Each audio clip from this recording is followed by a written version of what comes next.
2024년 봄 강원도의 한 산속에서 두 구의 유골이 발견됩니다. 4년 전 자취를 감춘 어머니와 딸이었습니다. 그녀들은 새해를 맞이하기 위해 차박 여행을 떠났던 평범한 가족이었습니다. 강원도의 한적한 해변에서 차박을 즐기던 중 흔적도 없이 사라진 것입니다. 차는 그대로 남겨져 있었지만 4년간 아무도 그녀들을 찾지 못했습니다. 그날 밤 모녀에게는 대체 무슨 일이 있었던 걸까요? 오늘의 실종 기록에서는 2019년 연말 강원도에서 차박 중 자취를 감춘 모녀 실종 사건을 추적합니다. 구독과 좋아요는 영상 제작에 큰 힘이 됩니다. 2020년 1월 2일의 일이었습니다. 대전에 사는 한 여성이 친구인 김유나에게 카카오톡 메시지를 보냈습니다. 캐나다 워킹 홀리데이 이 출국 준비를 함께 하기로 약속이 되어 있었기 때문입니다. 하지만 메시지를 보내도 일이 사라지지 않았습니다. 전화를 걸어도 받지 않았습니다. 하루가 지나도 마찬가지였습니다. 1월 3일 불안한 마음에 유나의 남동생에게 연락했습니다. 유나랑 연락이 안 돼. 서울에서 직장 생활을 하던 28세의 이민주는 곧바로 누나와 어머니에게 전화를 걸었습니다. 어찌된 일인지 두 사람 모두 전화를 받지 않았습니다. 민주는 아버지에게 연락했습니다. 57세의 최경호는 화물트럭 운송업에 종사하고 있었습니다. 경호는 담담한 목소리로 대답했습니다. 나도 연락이 안 되는구나. 민주는 불안해지기 시작했습니다.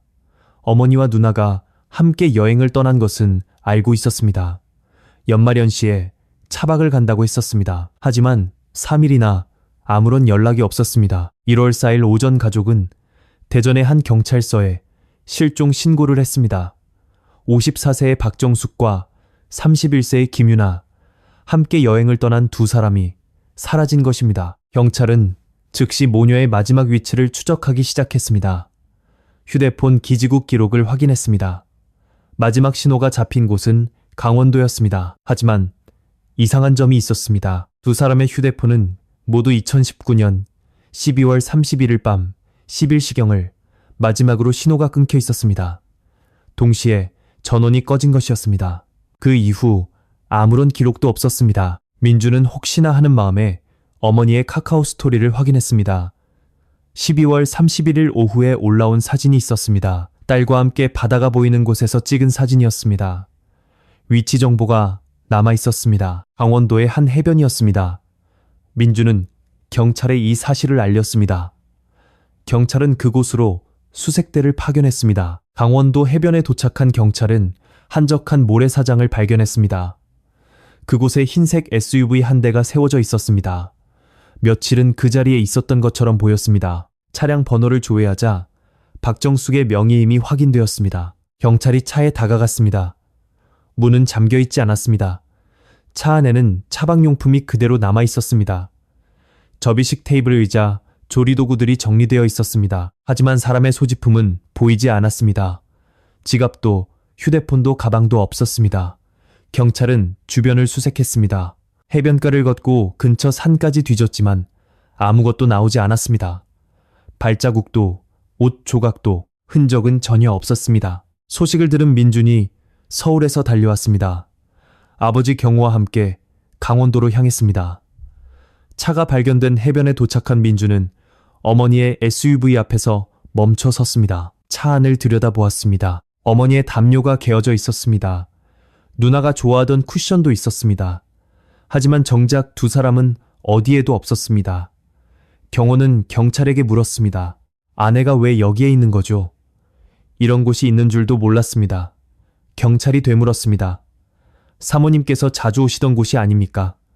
경호는 고개를 저었습니다.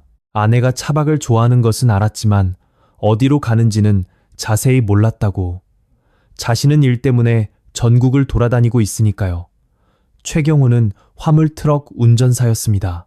5톤 트럭을 몰고 전국 각지로 짐을 옮기고 있었습니다. 집을 비우는 날이 많았습니다. 아내가 어디로 여행을 가는지 일일이 파악하지 않았다고 말했습니다. 그날 저녁 경찰은 인근 주민들을 상대로 탐문 수사를 했습니다. 이 해변에 자주 드나드는 사람이 있는지 물었습니다. 대부분 고개를 저었습니다. 그쪽은 사람이 잘 안 가요. 길도 험하고요. 한 어부가 말했습니다. 가끔 차박하는 사람들이 오긴 하는데 많지는 않지. 겨울엔 더 적고 12월 31일 밤에 수상한 것을 본 사람이 있는지 물었지만 아무도 없었습니다. 섣달금음이라 대부분 집에 있거나 다른 곳으로 놀러 갔다고 했습니다. 경찰은 수사 범위를 넓혔습니다. 강원도 일대에 CCTV를 확보해 분석을 시작했습니다. 정숙의 SUV가 찍힌 영상을 찾아냈습니다. 12月 31일 오후 삼시경 시내를 달리는 흰색 SUV가 포착되었습니다. 운전석에는 중년 여성, 조수석에는 젊은 여성이 타고 있었습니다. 두 사람은 마트에 들렀습니다. 장을 보는 모습도 찍혀 있었습니다. 라면, 과자 음료수, 그리고 소주 한 병, 차박하며 먹을 것들이었을 겁니다. 표정은 밝았고 무언가 이야기를 나누며 웃고 있었습니다. 이것이 두 사람의 마지막 모습이었습니다. 그 후의 행적은 확인할 수 없었습니다. 마트를 나선 SUV가 어디로 향했는지 알 수 없었던 것입니다. 해변으로 향하는 길에는 CCTV가 없었습니다. 한적한 시골길이었기 때문입니다. 경찰은 난감했습니다. 두 사람이 해변에 도착한 것은 확실했습니다. 차가 그곳에 있었으니까요. 하지만 그 후에 무슨 일이 일어났는지 전혀 알 수 없었습니다. 2020년 1월에 첫 주가 지나갔습니다. 모녀의 행방은 여전히 묘연했습니다. 경찰은 수색 인원을 늘렸습니다. 해변 일대를 샅샅이 뒤졌습니다. 바다에 빠졌을 가능성도 생각해 해양경찰에 협조를 요청했습니다. 수중 수색까지 벌였지만 아무것도 발견되지 않았습니다. 박정숙은 어떤 인물이었을까요? 훗날 경찰의 수사와 관계자들의 이야기를 통해 그녀의 삶이 조금씩 드러났습니다. 1966년생, 대전 출신으로 26살에 결혼했습니다. 남편 최경호는 같은 동네에 살던 남자로 중매로 만났습니다. 경호는 당시 화물 트럭 운전을 막 시작한 청년이었습니다. 성실해 보이고 말수는 적지만 듬직한 사람이었습니다. 정숙의 부모님은 그를 마음에 들어 했고 두 사람은 만난 지 8개월 만에 결혼했습니다. 신혼생활은 평범했습니다. 경호는 화물 운송 일을 했고 정숙은 살림을 맡았습니다. 결혼 2년 차의 딸 유나가 4년 후에는 아들 민준이 태어났습니다. 두 아이를 키우며 정숙은 바쁜 나날을 보냈습니다. 경호는 5톤 트럭으로 전국을 누볐습니다. 서울에서 부산까지, 대전에서 강릉까지 집을 비우는 날이 많아 일주일에 서너 날은 집에 없었습니다. 정숙은 혼자 아이들을 돌봤습니다. 세월이 흘러 아이들이 성장하면서 정숙에게도 조금씩 여유가 생기기 시작했습니다. 딸 유나가 대학을 졸업하고 아들 민준이 취직했을 무렵 정숙은 뭐라 말할 수 없는 공허함을 느꼈다고 합니다. 아이들에게는 각자의 삶이 있었고 남편은 여전히 집을 비우기 일쑤였습니다. 혼자 있는 시간이 많아진 그 무렵 정숙은 차박을 시작했습니다. 처음에는 대전 근교의 저수지나 산속, 캠핑장 등 가까운 곳부터였습니다. SUV 뒷좌석을 접고 이불을 깔면 누울 수 있었고 밤에 창문을 열고 별을 바라보는 것을 좋아했습니다. 조용하고 평화로운 그 시간이 정숙에게는 유일한 휴식이었습니다. 정숙은 점차 먼 곳으로 떠나게 되었습니다. 특히 동해안을 좋아했습니다. 파도 소리를 들으며 잠드는 것을 좋아해서 속초, 강릉, 삼척 등 동해안 곳곳에 자신만의 아지트가 생겼습니다. 남편 경호는 아내의 취미에 신경 쓰지 않았습니다. 어차피 자신도 집을 비우는 날이 많으니 아내가 심심풀이로 다니는 거겠거니 생각했습니다. 간섭하지 않았고 정숙도 일일이 어디 가는지 말하지 않았습니다. 부부 사이가 나빴던 것은 아닙니다. 그저 28년이나 함께 살다 보니 서로에게 무관심해졌을 뿐이었습니다. 2017년경 정숙은 남편의 이상한 낌새를 눈치채기 시작했습니다. 경호가 휴대폰을 묘하게 조심스럽게 다루기 시작한 것입니다. 화면이 보이지 않게 뒤집어 놓거나 전화가 오면 밖으로 나가서 받았습니다. 예전에는 그런 일이 없었습니다. 정숙은 처음에는 애써 무시했지만 이상한 점이 자꾸 눈에 띄었습니다. 경호의 외박이 잦아졌고 운송일이 많아서라고 했지만 예전보다 외모에 신경을 쓰는 듯 했습니다. 향수 냄새가 날 때도 있었습니다. 2018년 가을 정숙은 신용카드 명세서에서 결정적인 것을 발견했습니다. 남편이 운송일로 광주에 갔다고 했던 날 대전 시내의 한 호텔 결제 내역이 찍혀 있었던 것입니다. 정숙은 처음엔 자신의 눈을 의심했지만 그때부터 남편을 유심히 지켜보기 시작했습니다. 정숙은 몇 달간 남편의 동태를 살폈습니다. 훗날 경찰이 확보한 정숙의 휴대폰 메모에는 남편의 외박과 카드 사용 내역이 정리되어 있었습니다. 경호가 운송 스케줄을 거짓으로 말한 날들이 기록되어 있었습니다. 2019년 봄 정숙은 변호사를 찾아갔습니다. 경찰이 확인한 법률사무소 상담 기록에 따르면 정숙은 이혼 절차와 재산 분할에 대해 상담했습니다. 정숙 명의의 아파트가 있었습니다. 결혼 당시 친정의 도움으로 산 아파트가 세월이 흘러 9억 원이 되어 있었던 것입니다. 친정에서 받은 돈으로 샀기 때문에 정숙의 특유 재산이었습니다. 이혼하면 경호에게 돌아갈 몫은 거의 없었습니다. 유책 배우자인 그에게는 받을 자격조차 없었습니다. 정숙은 증거를 모으기 시작했습니다. 신용카드 명세서, 휴대폰 위치 기록, 블랙박스 영상을 하나씩 모았습니다. 남편 경호에게는 말하지 않았습니다. 준비가 끝나면 말할 생각이었습니다. 정숙은 언니인 박정희와 딸 유나에게만 이 사실을 털어놓았습니다. 유나는 충격을 받았습니다. 유나 자신도 3년 전 배우자의 불륜이 원인이 되어 이혼하고 친정으로 돌아와 있었습니다. 같은 아픔을 겪었던 유나는 어머니의 편이 되어 주었습니다. 이혼해. 그런 인간이랑 같이 살 필요 없어. 유나는 아버지와 거리를 두기 시작했고 연락도 잘 하지 않게 되었습니다. 2019년 가을 정숙은 남편에게 이혼을 요구했습니다. 경호는 당황하며 왜 갑자기 그런 말을 하냐고 물었습니다. 정숙은 담담하게 대답했습니다. 다 알고 있어. 경호는 정숙에게 사과하며 다시는 그러지 않겠다고 맹세했습니다. 하지만 정숙의 마음은 이미 떠난 후였습니다. 이혼 절차를 진행하겠다고 통보했습니다. 2019년 12월 이혼 소송이 본격적으로 시작되기 전이었습니다. 서류 준비와 조정 절차가 남아 있었고 2020년 초부터 본격적으로 진행될 예정이었습니다. 경호에게 이것은 큰 타격이었습니다. 수사 과정에서 밝혀진 바에 따르면 경호는 아내 명의의 아파트를 담보로 대출을 받아 빚이 있었습니다. 이혼이 성립되면 아파트를 잃고 빚만 남는 상황이었습니다. 아파트, 재산, 그리고 체면까지 경호는 초조했습니다. 정숙은 그런 남편의 속내를 알지 못했습니다.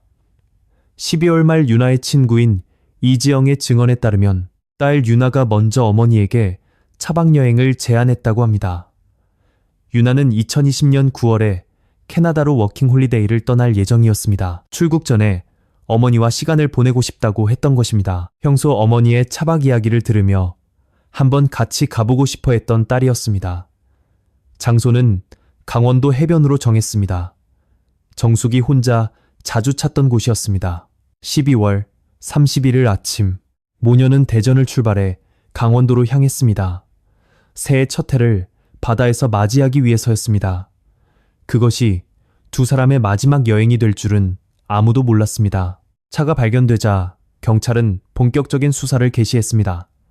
실종 사건에서 가장 먼저 의심받는 것은 언제나 가족이며 그 중에서도 배우자가 1순위입니다. 통계적으로 가족에 의한 범행이 가장 많기 때문입니다. 남편 최경호가 조사를 받았습니다. 경찰이 12월 31일은 어디에 있었냐고 묻자 경호는 집에 있었다고 대답했습니다. 아내와 딸이 여행을 떠난 후로는 혼자 집에서 쉬었다고 했습니다.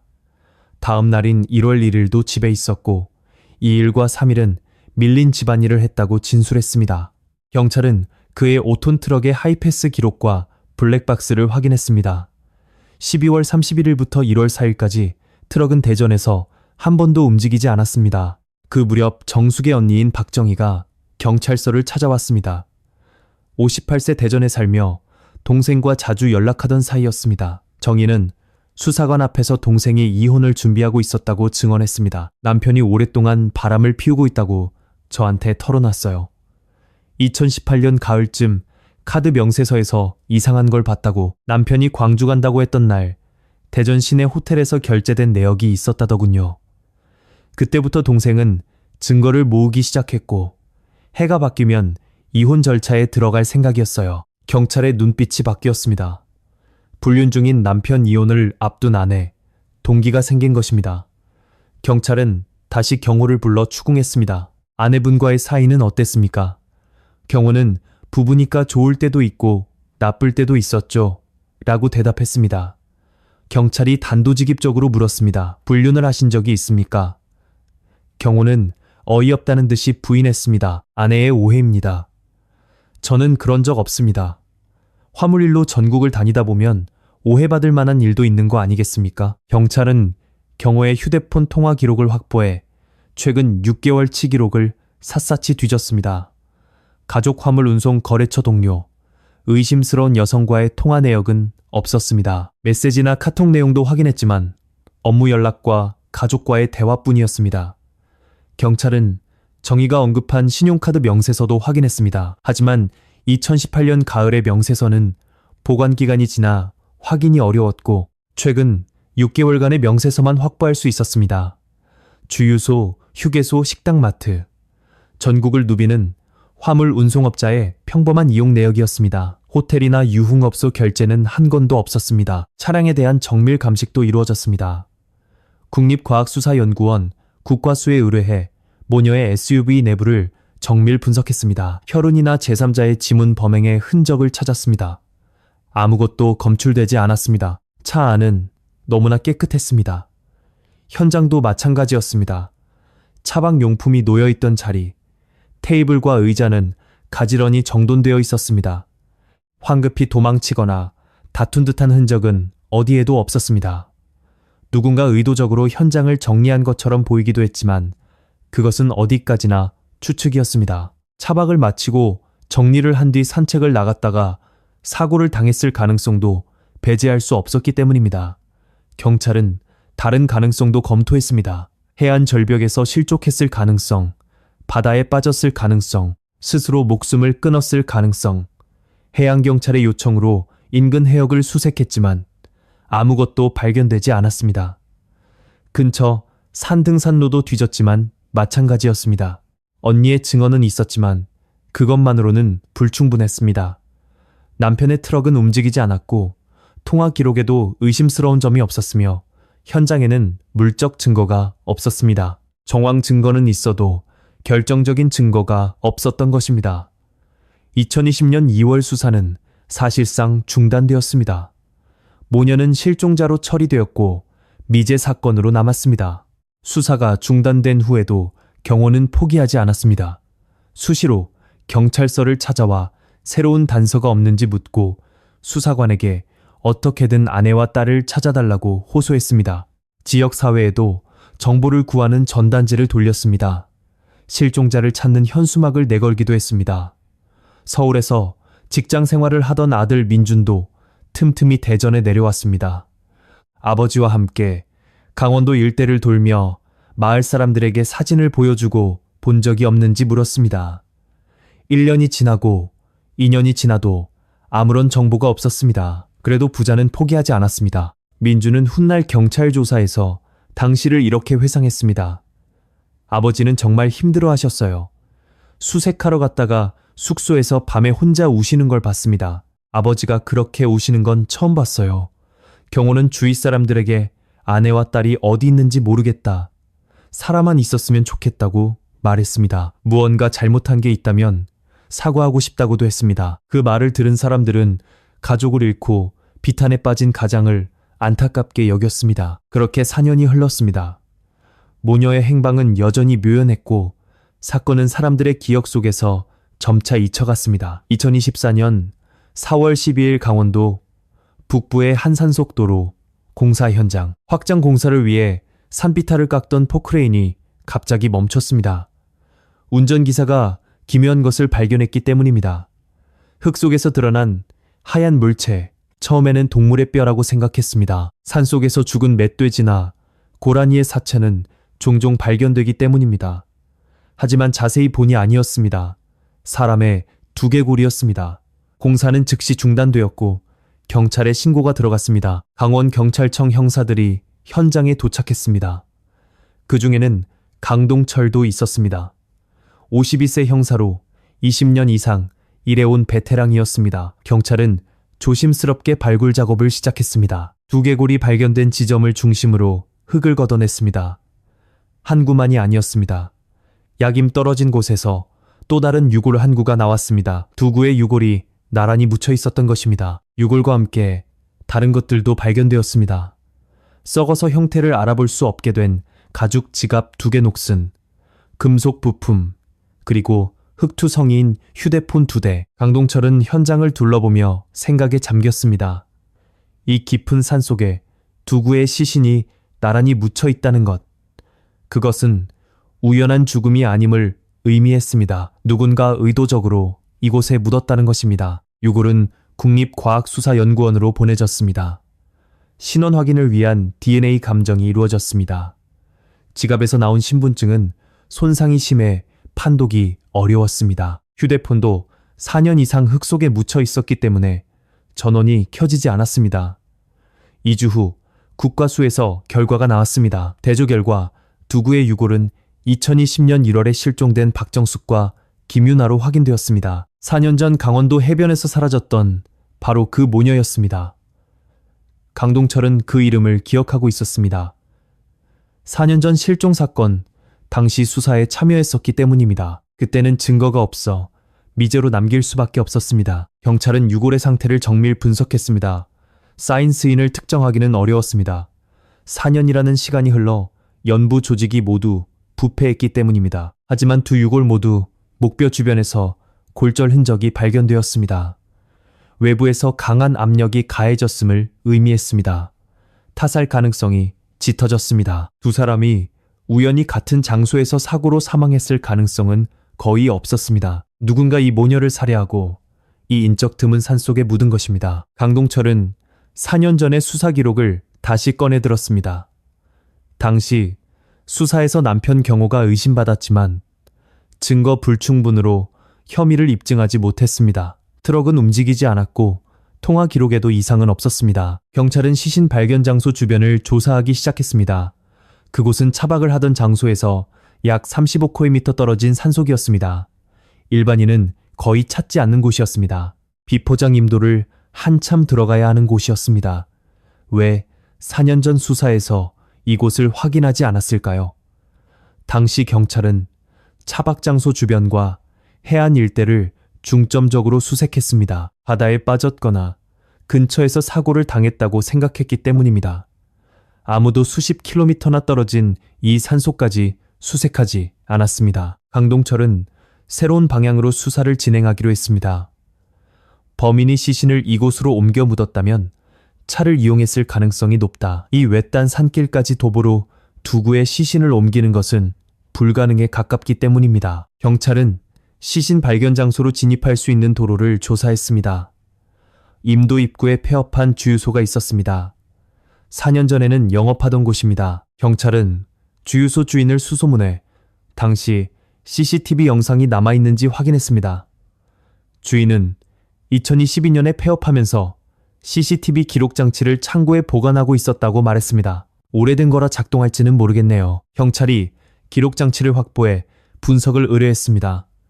며칠 후 영상 복원에 성공했습니다. 2019년 12월 31일 밤 11시경부터 2020년 1월 1일 새벽 2시까지의 영상이 남아 있었습니다. 영상 속에 차 한 대가 찍혀 있었습니다. 검은색 승용차였습니다.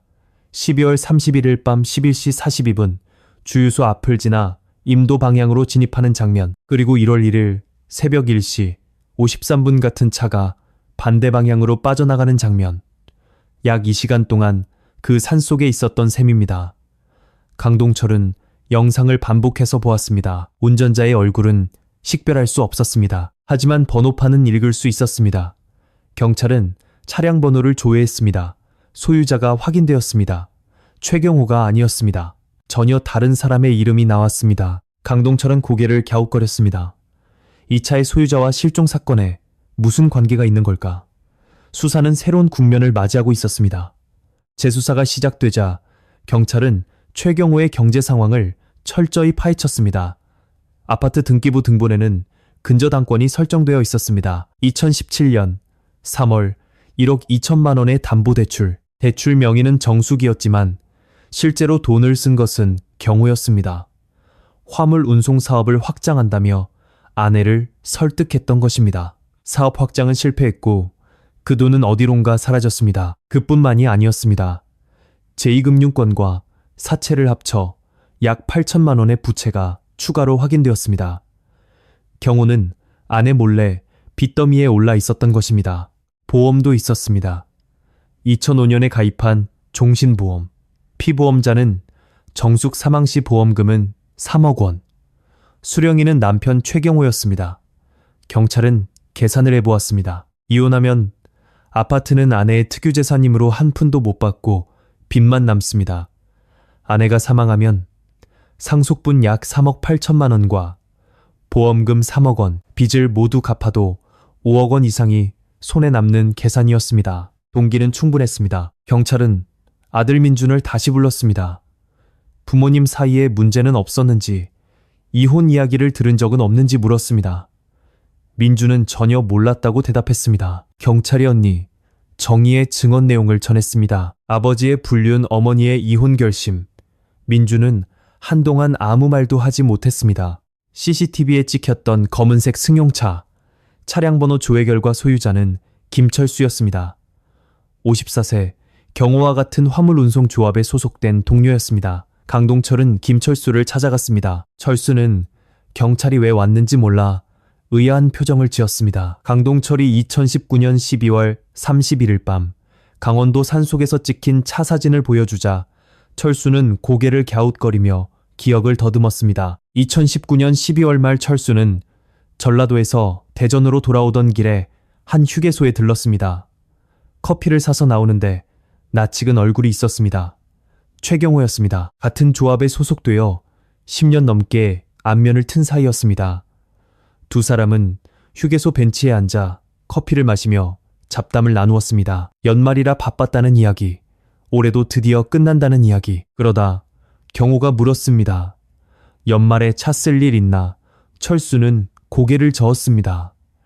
기차로 고향에 갈 거라, 차는 집에 세워둘 생각이라고 대답했습니다. 그러자 경호가 말했습니다. 그럼 며칠만 빌려주면 안 될까? 개인적으로 갈 데가 있는데 트럭으로 가기는 좀 그래서. 철수는 별 생각 없이 승낙했습니다. 30일에 가져가라고. 자신은 29일 밤 기차로 고향에 가니 차키는 집 앞 화분 밑에 둬놓겠다고 전했습니다. 12월 30일 경호가 철수의 아파트를 찾아왔습니다. 화분 밑에서 키를 꺼내 차를 가져갔습니다. 전화 통화는 없었습니다. 휴게소에서 직접 약속하고 키도 직접 가져갔으니까요. 철수가 고향에서 돌아온 것은 1월 3일이었습니다. 차는 주차장 원래 자리에 돌아와 있었습니다. 안을 보니 깨끗하게 세차가 되어 있었습니다. 고맙다고 생각했습니다. 기름을 가득 채워 깨끗하게 돌려주었으니까요. 강동철은 그 이야기를 듣고 고개를 끄덕였습니다. 세차, 그것은 증거를 인멸하기 위해서였을 가능성이 높다. 경찰은 김철수의 차에서 하이패스 기록을 확보했습니다. 2019년 12월 31일 오후 5시 12분 대전 톨게이트 통과, 저녁 7시 48분 충주 톨게이트 통과, 밤 9시 23분 강원도 방면 국도로 진입, 그리고 2020년 1월 1일 오전 8시 47분 대전 톨게이트 통과, 12월 31일 오후에 대전을 출발해 강원도로 향했고 1월 1일 아침에 대전으로 돌아왔던 것입니다. 차의 블랙박스는 달려있지 않았습니다. 그 사이에 무슨 일이 있었는지 하이패스 기록만으로는 알 길이 없었습니다. 경호는 자신의 트럭을 쓰지 않았습니다. 대전에 그대로 세워두었습니다. 대신 동료의 승용차를 빌렸고 전화 기록도 남기지 않았습니다. 휴게소에서 우연히 만난 것처럼 자연스럽게 빌리고 키도 비대면으로 받아갔습니다. 그랬기 때문에 4년 전 수사에서는 추적이 불가능했던 것입니다. 2024년 5월 3일 체포 영장이 발부되었습니다. 오전 6시 경찰이 경호의 자택을 찾아갔습니다. 대전 시내 그 아파트, 4년 전 아내와 딸이 살던 곳이었습니다. 실종 후에도 경호는 그 집에서 혼자 살고 있었습니다. 인터폰을 누르자 경호가 잠옷 차림으로 문을 열었습니다. 강동철이 영장을 제시했습니다. 최경호 씨 아내, 박정숙, 딸 김윤아에 대한 살인 혐의로 체포합니다. 경호의 얼굴이 굳어졌습니다. 그리고 큰 소리로 고함쳤습니다. 무슨 소리 하는 거야? 4년 동안 가족을 찾아 헤맨 게 바로 나라고. 왜 내가 살인 용의자야? 경찰은 경호를 연행한 후 자택과 트럭을 압수수색했습니다. 자택에서는 특별한 증거가 발견되지 않았습니다. 4년이라는 시간이 있었으면 정리할 여유는 충분했을 겁니다. 트럭은 달랐습니다. 운전석을 살피던 수사관이 시트 및 좁은 틈에서 무언가를 발견했습니다. 휴대폰 한 대였습니다. 전원을 켜고 명의를 조회했습니다. 경호의 것이 아니었습니다. 박수진, 대전에 사는 43세 여성이었습니다. 경찰이 박수진을 추적해 사정을 물었습니다. 마트 계산원으로 일하며 이혼 후 혼자 살고 있었습니다. 처음에는 아무것도 모른다고 시치미를 댔지만 자신의 명의로 된 휴대폰이 경호의 트럭에서 발견되었다고 하자 얼굴이 새하얘졌습니다. 박수진은 경호와 2012년부터 교제해왔다고 자백했습니다.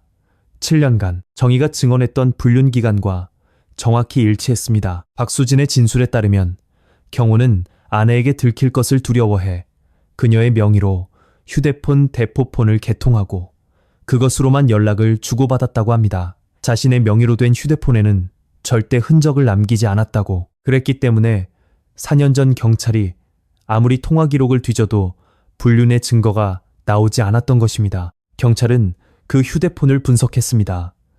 7년간의 통화 기록, 메시지, 카톡 내용이 고스란히 남아 있었습니다. 두 사람의 관계를 입증하기에 충분한 증거였습니다. 흥미로운 점이 하나 있었습니다. 2018년 가을 이후 연락 빈도가 급격히 줄고 내용도 조심스러워졌다는 것입니다. 정숙이 신용카드 명세서에서 호텔 결제를 발견한 것이 바로 그 시점이었습니다. 아내에게 발각된 경우는 더욱 흔적을 지우기 시작했던 겁니다. 현금 결제 내연녀 명의의 휴대폰, 치밀했습니다. 강동철은 취조실에서 경호와 마주 앉았습니다. 테이블 위에 증거들을 늘어놓았습니다.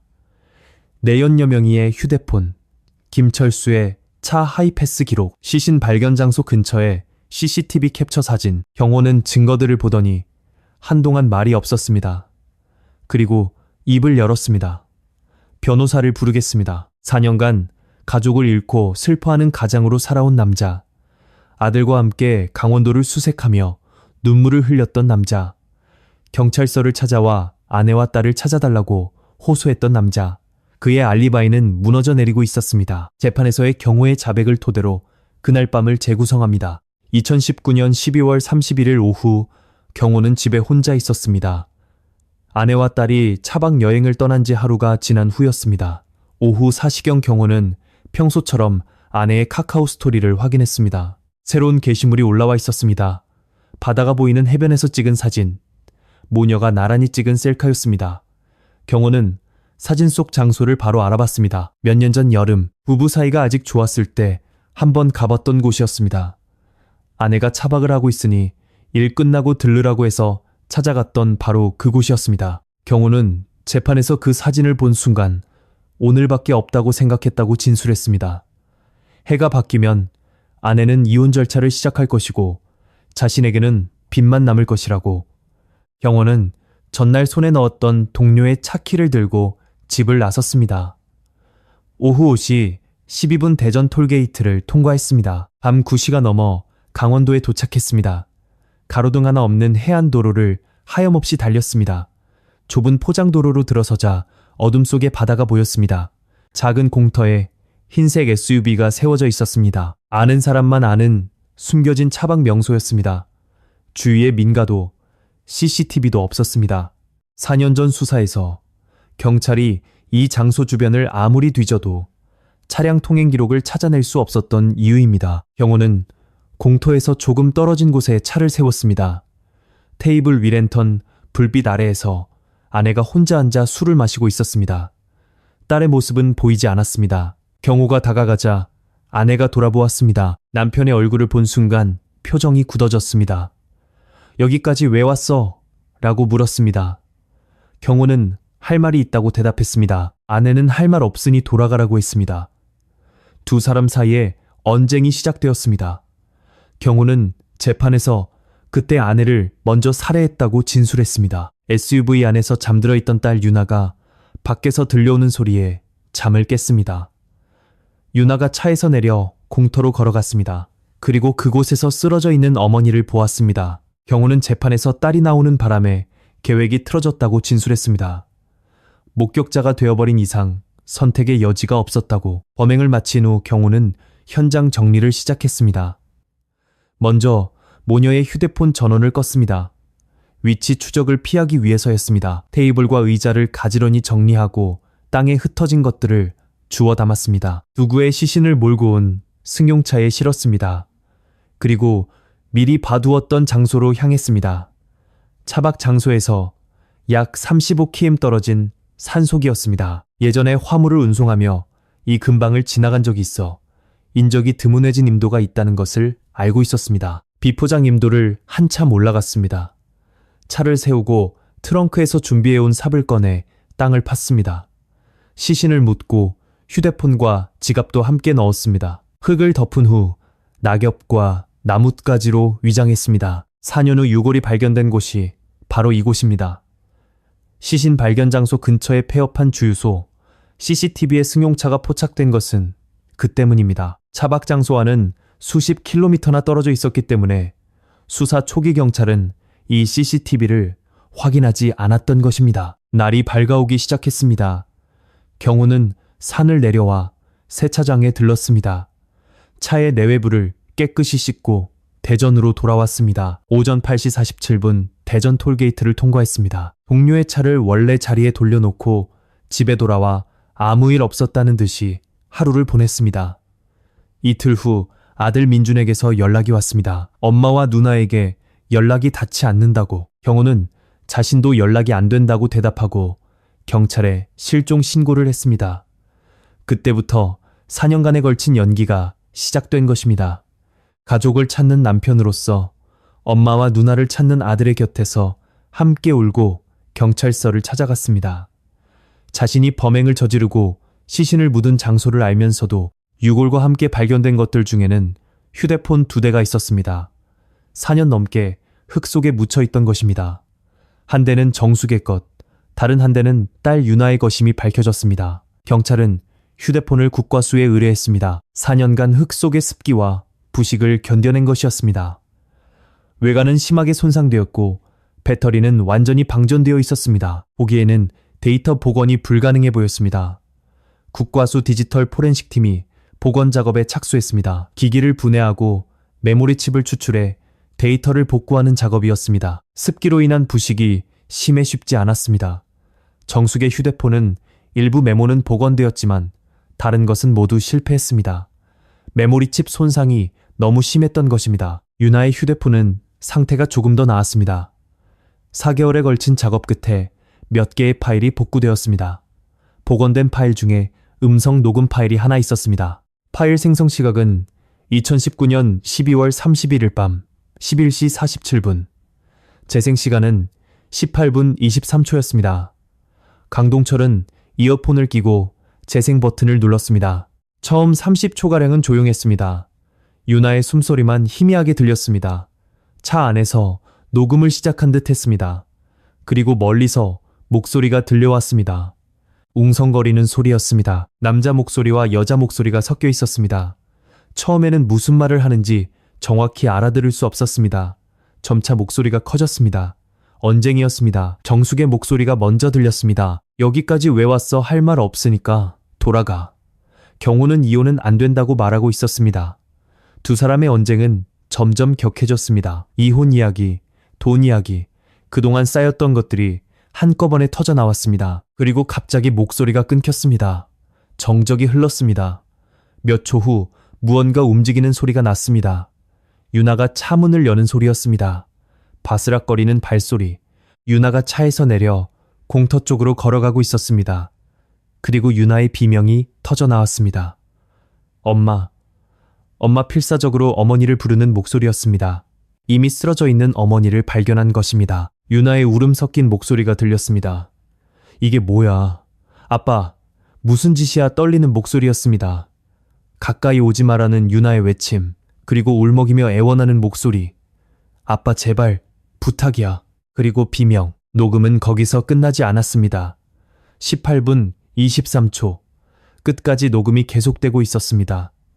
마지막 몇 분간은 아무 소리도 들리지 않았습니다. 바람 소리와 파도 소리만이 희미하게 기록되어 있었습니다. 강동철은 녹음을 끝까지 들었습니다.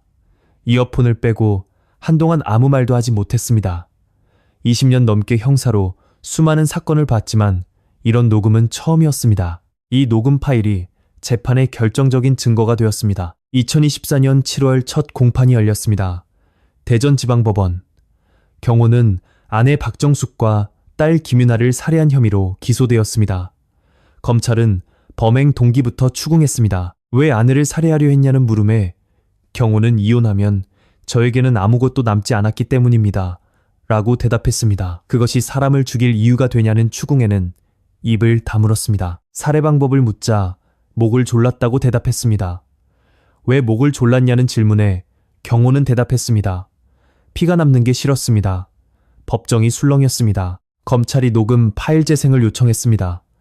법정에 녹음이 울려 퍼졌습니다. 언쟁 소리, 정적 윤아의 비명 울먹이는 목소리. 아빠, 제발, 부탁이야. 방청석이 숨을 죽였습니다. 숨소리조차 들리지 않았습니다. 녹음 파일 재생이 끝난 후 검찰이 물었습니다. 녹음 속 남자 목소리는 본인이 맞냐는 물음에 경호는 그렇다고 인정했습니다. 딸도 처음부터 죽일 생각이었냐는 질문에는 고개를 저었습니다. 딸은 자고 있을 줄 알았다. 나올 줄은 몰랐다. 그럼 왜 딸까지 죽였냐는 추궁의 경우는 한동안 침묵했습니다. 그리고 입을 열었습니다. 목격자가 되었기 때문입니다. 4년간 가족을 찾는 척한 이유를 묻자 그렇게 하지 않으면 의심받을 것 같아서 라고 대답했습니다. 아들과 함께 수색을 다니며 무슨 생각을 했냐는 질문에는 끝내 대답하지 않았습니다. 검찰이 다시 물었습니다. 후회합니까? 경호가 대답했습니다. 잘 모르겠습니다. 방청석 맨 앞줄에 아들 민준이 앉아 있었습니다. 아버지의 재판을 지켜보기 위해 와 있었습니다. 녹음이 재생되는 동안 민준은 두 손으로 얼굴을 감쌌습니다. 어깨가 떨리고 있었습니다. 어머니의 목소리, 누나의 비명.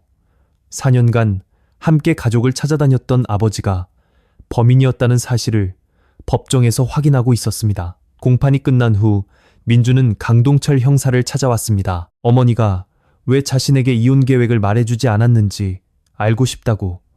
강동철은 언니 정희의 이야기를 전했습니다. 서울에서 혼자 애쓰는 아들에게 걱정을 끼치고 싶지 않으셨답니다. 이혼이 정리되면 그때 직접 이야기하겠다고 하셨대요. 자식을 생각하는 어머니의 마음이었습니다. 민주는 한참을 울었습니다. 2024년 11월 선고 공판이 열렸습니다. 재판장이 판결문을 읽어 내려갔습니다. 피고인 최경호는 이혼으로 재산을 잃을 것을 두려워해 아내의 살해를 계획했다. 동료의 차를 빌려 추적을 피하고 인적이 없는 곳을 범행 장소로 고르는 등 주도 면밀하게 범행을 준비했다. 피해자 박정숙을 살해한 후 이를 목격한 딸 김윤아까지 살해한 것은 죄질이 극히 불량하다. 피고인은 범행 후 4년간 시신을 은닉하고 피해자의 가족을 찾는 척 연기하며 수사기관을 기만했다. 피해자의 아들과 함께 수색 활동에 참여하면서 범행을 숨겨온 것은 인간으로서 도저히 용납될 수 없는 행위이다. 피고인에게 참작할 만한 사정은 찾아볼 수 없다. 이어서 재판장이 판결을 선고했습니다. 피고인 최경호를 무기징역에 처한다. 경호는 고개를 숙인 채 판결을 듣고 있었습니다. 방청석에서 민준이 일어섰습니다. 아버지 쪽을 한번 보았습니다. 경호도 고개를 들어 아들을 보았습니다. 두 사람의 눈이 마주쳤습니다. 민준은 아무 말 없이 법정을 나섰습니다. 뒤돌아보지 않았습니다. 4년간 곁에서 함께 가족을 찾았던 인물. 눈물을 흘리며 아내와 딸을 찾아달라고 호소했던 인물. 그 인물이 범인이었습니다. 윤아는 죽기 직전 녹음 버튼을 눌렀습니다. 아버지가 무슨 짓을 하고 있는지 누군가에게 알려야 한다고 생각했을지도 모릅니다. 그 18분간의 기록이 4년 뒤 아버지를 법정에 세운 것입니다. 경찰청 통계에 따르면 살인 사건의 절반 이상이 가족이나 지인에 의해 저질러집니다. 피해자가 가장 경계하지 않는 인물, 가장 가까이 있기에 가장 쉽게 접근할 수 있는 인물이기에 가장 위험한 인물이 될 수도 있는 것입니다. 정숙은 이혼을 준비하고 있었습니다. 새로운 출발을 목전에 두고 있었습니다. 유나는 캐나다행 비행기표를 손에 쥐고 있었습니다. 두 사람 모두 앞으로 나아가려 하고 있었습니다. 그 발걸음은 2019년 12월 31일 밤 그 해변에서 멈춰졌습니다. 경호는 재판에서 후회하냐는 물음에 잘 모르겠다고 대답했습니다. 28년간 함께한 아내와 자신이 낳은 딸을 죽여놓고 잘 모르겠다고 이 사건은 우리에게 묻습니다. 당신은 가장 가까운 사람을 얼마나 알고 있습니까? 그리고 그 사람은 당신을 얼마나 알고 있습니까? 가장 가까운 곳에 가장 깊은 어둠이 있었습니다. 진실은 때로 우리가 보고 싶지 않은 곳에 숨어 있습니다. 그렇기에 우리는 진실을 계속 찾아야만 합니다. 이상 실종 기록이었습니다.